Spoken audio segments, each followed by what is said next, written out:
Hi guys and welcome back. Today let's see how natural yeast or a sourdough starter can be made and maintained at home.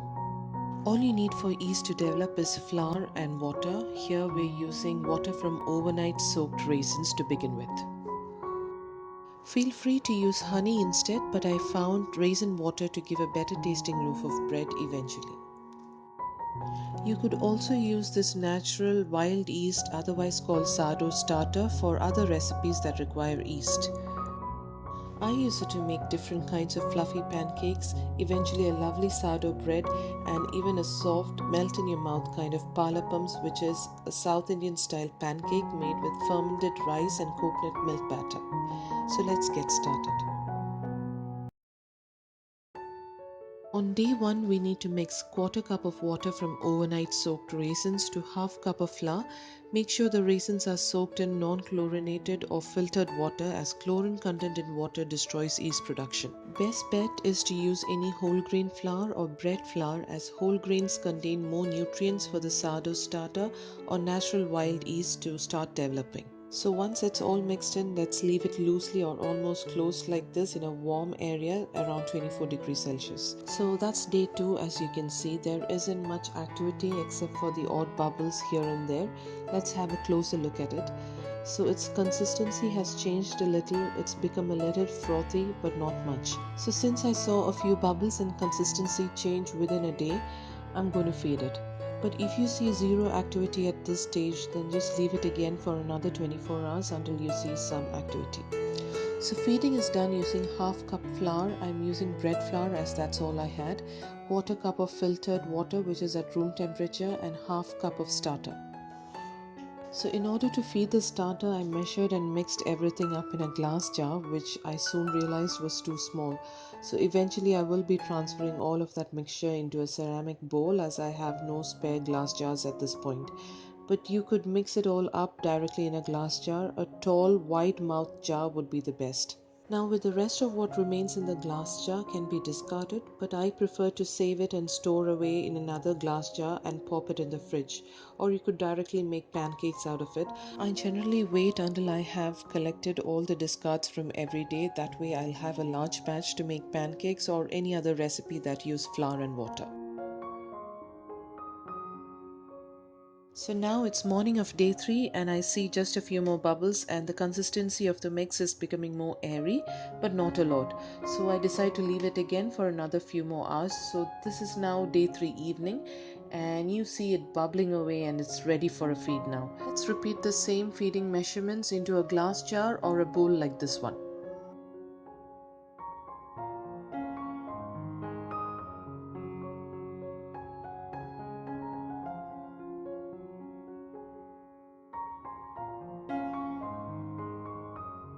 And then mix it all, cover it up and leave it in a warm spot.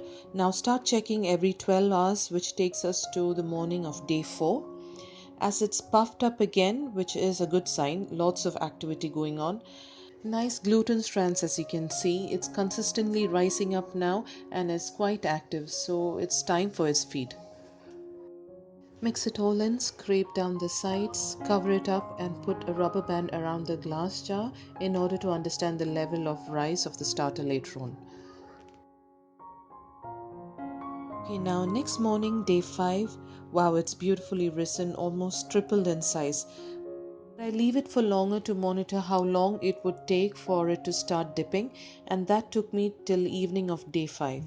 You can see the starter has dipped down, which means it's starting to get hungry, so it's time for the next feed. I'm using the same jar for feeding this time. You can see I'm pouring out most of the starter into the discard jar, but leaving about half cup starter in the jar.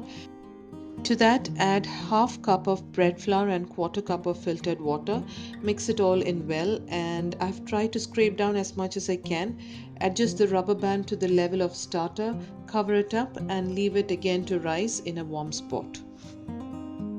Next morning it's day 6 and it has consistently risen again, as you can see.